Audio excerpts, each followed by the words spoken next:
ये थोड़ी विचित्र बात लगती है कि सेबी चीफ मार्केट के वैल्यूएशंस पे कमेंट्री करें, लेकिन भारत के सेबी के चीफ तोहिन कांत पांडे ने एक कमेंट किया है। आज वो एक सेमिनार में थे, कॉन्फ्रेंस में, जहां उन्होंने कहा है कि दुनिया भर में जिस अंदाज में एआई की रैली चल रही है, उससे इक्विटी मार्केट्स रीशेप हो रहे हैं और एआई और सेमीकंडक्टर वाली कंपनियों को बेटर वैल्यूएशन मिल रहे हैं, और इसकी वजह से दुनिया की रैंकिंग, अलग अलग मुल्कों की रैंकिंग भी चेंज हो रही है।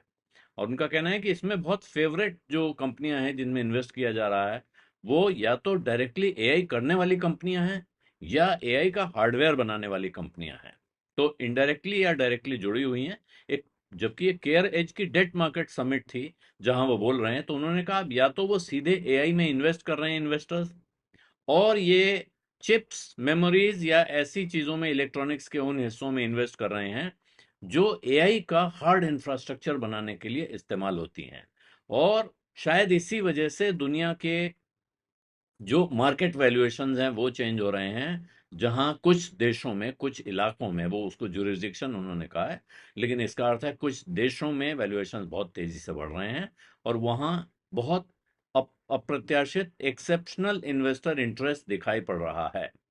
और इसके सामने, क्योंकि उनसे पूछा गया कि भाई ताइवान का बाजार भारत के बाजार को छोड़ के आगे निकल गया, पीछे छोड़ के, तो उन्होंने कहा कि भारत एक बड़ा डाइवर्सिफाइड बाजार है, यहाँ बहुत तरह के कारोबार, बहुत तरह की कंपनियां हैं, जबकि ताइवान में बहुत कंसंट्रेटेड स्टॉक्स हैं जो कि बहुत कम हैं। और एक जैसी स्पेसिफिक कंपनी है Taiwan semiconductor manufacturing company, TSMC, और ऐसी कुछ और कंपनियां हैं जो कि बहुत इलेक्ट्रॉनिक सप्लाई चेन में बहुत क्रिटिकल कंपनियां हैं, और इसीलिए उनमें बहुत ज़्यादा फ्लो जा रहे हैं, उनका वैल्यूएशन बहुत तेज़ी से बढ़ रहा है।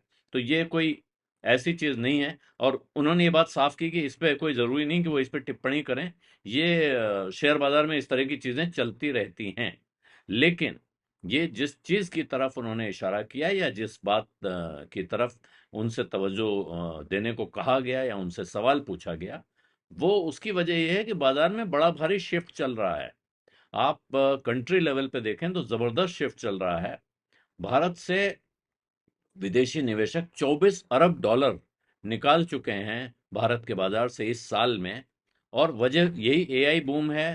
ताइवान के बाजार में शार्प रैली है, और ताइवान इसी वजह से भारत के बाजार को पीछे छोड़ चुका है मार्केट कैप के पैमाने पर।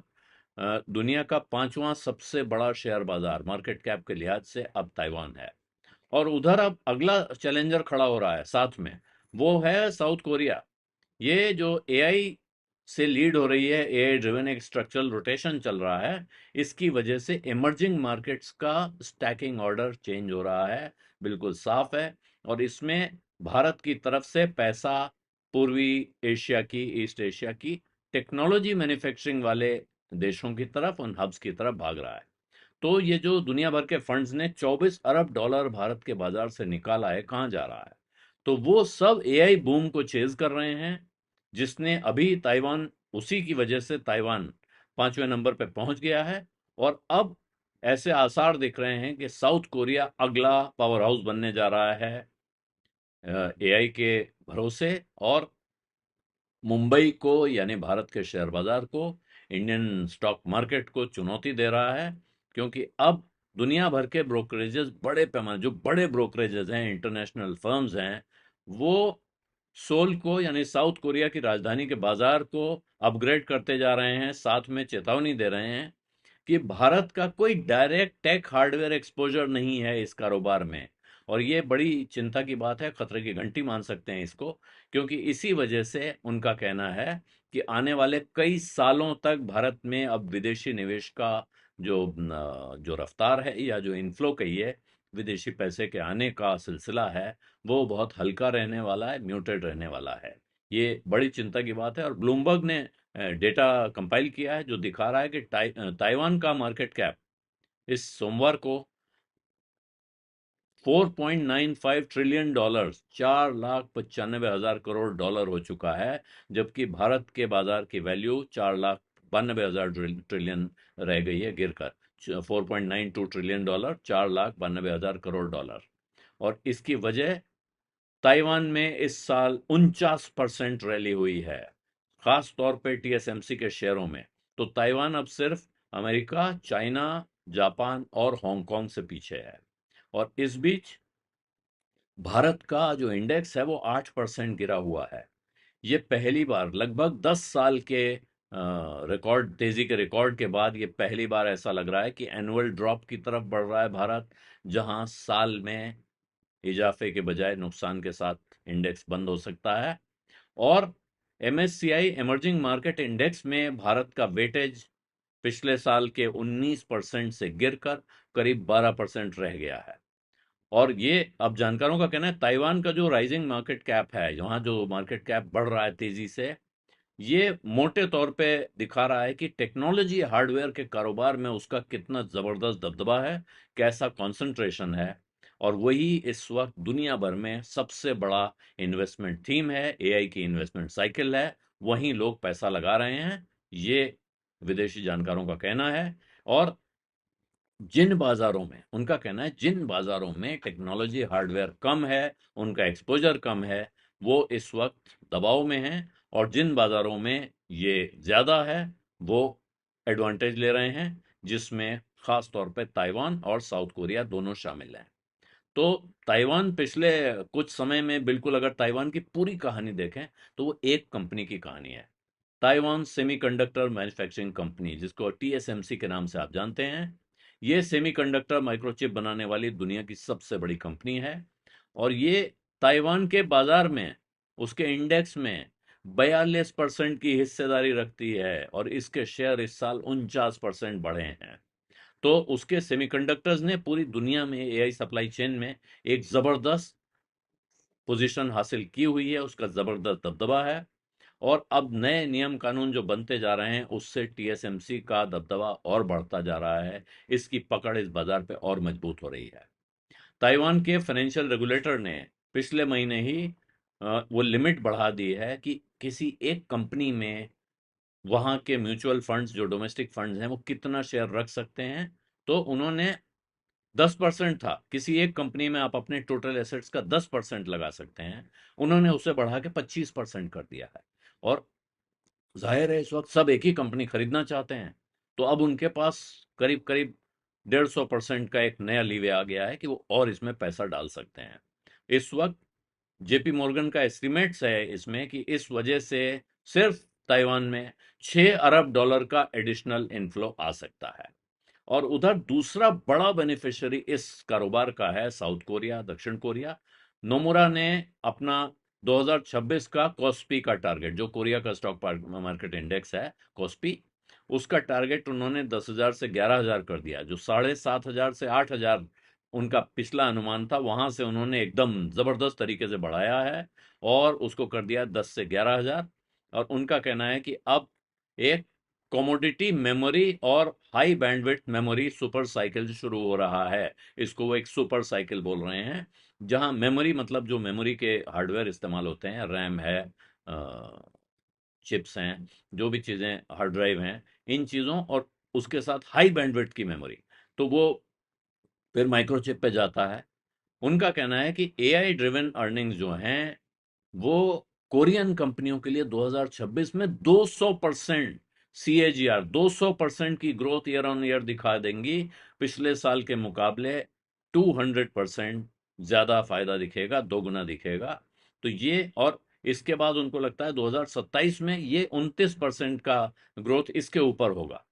तो कोरिया के जो एक्सपोर्ट्स हैं अभी जनवरी से अप्रैल 2026 के बीच में, ये $306 अरब वहां से एक्सपोर्ट हुआ है, और ये सब कुछ सेमीकंडक्टर की बदौलत है। ये है कोरिया का बाजार। और नोमुरा का मानना है कि एक ऐसा साइकिल कोरिया में खड़ा होने जा रहा है जो सेल्फ रीइंफोर्सिंग होगा, अपने आप को ताकत देता रहेगा, उसको अपने से दम मिलेगा। एआई की वजह से जो एक्सपोर्ट सरप्लस हो रहा है, वहां एक्सपोर्ट बढ़ेगा, उससे फिर देश में इनकम बढ़ेंगी, स्ट्रॉन्गर कंजम्पशन होगा, और उससे उनकी करेंसी भी मजबूत हो सकती है। और जब करेंसी मजबूत होती है तो आपको पता ही जो भारत में हो रहा है, इसका उल्टा हो सकता है दक्षिण कोरिया में। करेंसी मजबूत होने पर विदेशी निवेशक लाइन लगाते हैं कि अगर और कुछ भी फायदा मिल रहा है और साथ में करेंसी भी अप्रिशिएट हो रही है, तो हमारा रिटर्न अपने आप बेहतर हो जाता है। और इसी वजह से उनका मानना है कि फिर वो सस्टेन जो रिटर्न्स हैं, वो इस साइकिल से बहुत आगे तक सस्टेन हो सकते हैं। और यहाँ भारत के लिए कष्ट क्या है, भारत की पोजीशन बहुत मुश्किल होती जा रही है।